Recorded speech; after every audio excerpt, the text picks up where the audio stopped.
na ang naging buhay po ni Adan ay naging masalimuot na. Lahat ng kanilang pangailangan ay naroon. Kasi imagine, ganung klaseng buhay.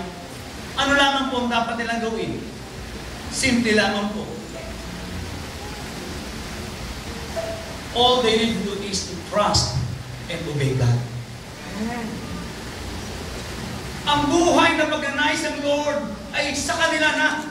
Ang dapat lamang nilang gawin ay magtiwala sa Diyos at sumunod sa Kanyang sinasabi. Pero ang kanilang ginawa, mas pinili nila na kung saan ay sumumay. At alam natin na dumating ang kalaban na Satanas sa anyo ng ahas at dinisip na si Eve. At simula noon, makikita po natin ay naging masalimuot na. Second friend, please. Thank you, Lord. Hallelujah.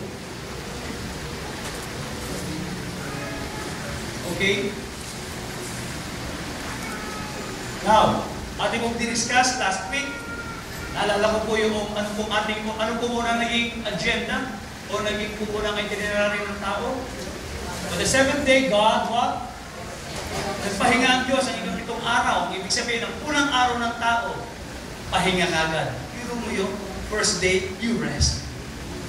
Ano kalooban natin sa kanila? Ay, trabaho kayo! O kayo, magagawa pa naman sa iyo, dapat kayo ay mag-exercise ka ganito. Hindi po, sabi ng Panginoon, o anak, pahinga. Sabi po ni Mother Numeltan, relax lang, Brad. Easy lang tayo, Brad. Dapat, relax lang tayo. Thank you, Lord. Hallelujah. Amen. Hallelujah. Ano po ang ating pong pinag-aralan last week? Ano po ang mga bagay na kung saan ay nangyari? Na bakit po naging masalimuot ngayon? Kaya ano po nangyari kaya na sila pinalayas at tayo po ang siyang dumadanas ngayon. Kaya yun po ang naging dahilan na kung saan ay nakapasok ang kasalanan sa buhay ng tao. Kaya meron po may suffering. Kaya po merong karamdaman, bakit po may kahirapan, ang lahat po yan ay dudong po ng sumpa ng kasalanan na ginawa mo ng sangkatauhan. Okay. Ano po mga bagay na kung saan ay ating pong bakit nangyayari sa buhay ng tao ito? Ang una po ay ang kaparaanan na kung saan ay when we attempt to add ourselves. Yan po atin ang pag-aralan. Ibig sabihin, kapag tayo po ang siya nagsimula na, when we attempt to add things to ourselves, kapag tayo po ay naglalagay na o tayo nagtinitili magdagdag sa ating mga sarili, ang pagnanais ng ating Panginoon na siya lamang ang ating maging provider, hindi po tayo. Sa hardin, andun na lahat. Wala nang dapat idagdag, italim si Adan. Amen. Wala na pong pinakailangan dagdag pa ng puno. Lahat ng punong pangangailangan, andun na. God wants to be our provider. He wants to be our only source. Amen. Huwag mo nang dagdagan ang iyong sarili, kapatid. Huwag ka nang sumubok pa na manggaling sa'yo. We are the seed of Abraham. He is our shield, our exceeding great reward. Tayo bibinhi ni Abraham na kung saan na tayo po ay partaker ng mga bagay o ang inheritance ng ating Panginoon ay sa atin.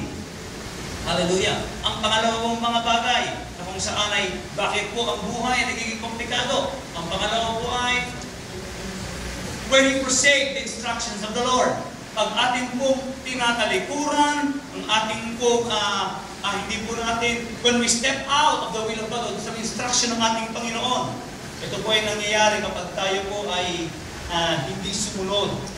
Kaya pag meron pong instruction ng Lord at hindi rin sinunod, nagkakaroon po ng komplikasyon sa ating mga buhay. Hallelujah. Thank you, Lord. Hallelujah. Ang pangatlo po na ating po na pag-aralan. Yes? Thank you, Lord. Ang pangatlo po ay ginugulat po tayo. When there is no light or revelation. Pag wala pong liwanag o kapahayagan ng Diyos, ano po ang liwanag? Ang liwanag po ay ang salita ng Diyos. Kapag ang tao walang liwanag, siya po ay mapupunta sa kadiliman. Pag didilim po yan, kapag wala ang liwanag, Nagkakaroon lamang ng kadiliman sa buhay natin in the absence of light. Walang karapatan ang dilim kapag may liwanag. Pag pinapatay natin ang ilaw dito, didilim. Bakit po? Walang liwanag. Ngunit kung merong liwanag, walang karapatan ang dilim sa buhay natin. My people perish because of lack of knowledge, lack of revelation ng aking mga anak ay napapahamak dahil sa kakulangan ng kapahayagan ng salita ko. Hindi po ba yun ang ginamit ng tosong ahas na kung saan ay kanyang po nagbigay siya ng mga question at kadiliman, nagbigay siya ng mga katulungan na kung saan ay na-twist ang kaisipan ni Eva? Paano dumarating ang kalaban para italin sa kadiliman? Gagawa siya ng mga katanungan na ikaw ay malilito at hindi mo kaya unawain. Ang tawag diyan, kadiliman.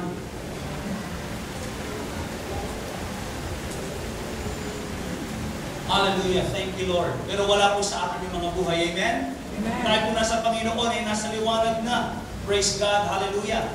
Kapag tayo po may liwanag, hindi tayo kaya nilangin ng demonyo. Amen. Amen? Hindi po sa tayo doon. Amen. Amen. Pag meron kang liwanag, hindi ka kayang nilangin ng demonyo. Pero kapag ang dinadaan mo madilim, matitisod ka. Pero pag may dalahang liwanag at meron kang ilaw, kitang-kita mo ang nilalakaran. Maski kawayan pa yan. Amen. Amen? Basta may liwanag. Yun po sa ating mga buhay. Ang pang-apat po,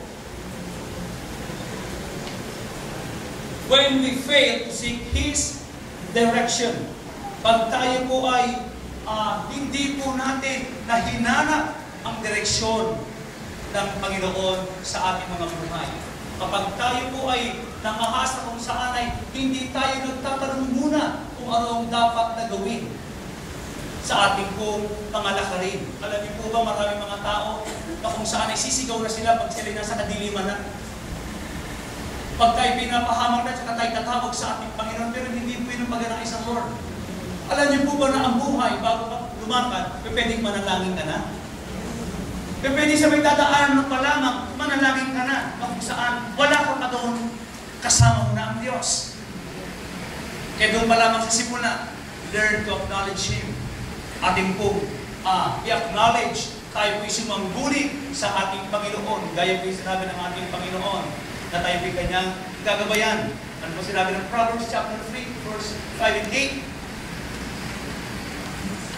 Trust in the Lord with all your hearts and lean not in your own understanding. In all your Praise, acknowledge what? Acknowledge Him. And He shall what? Direct your path. In all your ways, acknowledge Him. Alamin mo, itanong mo sa Kanya, and He shall direct your path. Hindi ka magkakamali, kapatid, ng dadaanan if you just acknowledge Him on the first place. Huwag ka nang mangahas na ikay bumiyahe muna kapag ikay naligaw, tsaka katatawag. Yes, tutulungan ka ng Diyos. Tutulungan ka ng Panginoon. Pero di po ba mas maganda? Hindi ka na naligaw? Amen. Mas maganda na kung saan naging ang biyahe mo rin maganda, kapatid.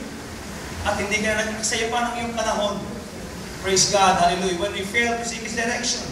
At ang panghuli po natin last week is when we move ahead. Okay, when we fail to seek His direction. Now, we will move ahead sa ating itong pag-aaral. We will discussing itong patuloy pong ito. Ano po ang pang-5? Thank you, Lord. You have it. When we move ahead with our ability. When we move ahead with our own ability. Iyon kung maaalala, yung kung shiner ni Pastor Raymond sa atin, yung buhay po ni Sarah. Ito po ang buhay po ni Sarah, isang ehemplo na kung saan ay ating makikita. And we have that slide sa ating verse on this. Genesis 16 verse 2. So Sarah said to Abram, "See now, the Lord has restrained me from bearing children." Bisa po kanyang tumbong ay sarado pa. Please go into my way. Ano po ang solusyon? May problema, hindi siya manganak, pero may pangako ang Panginoon.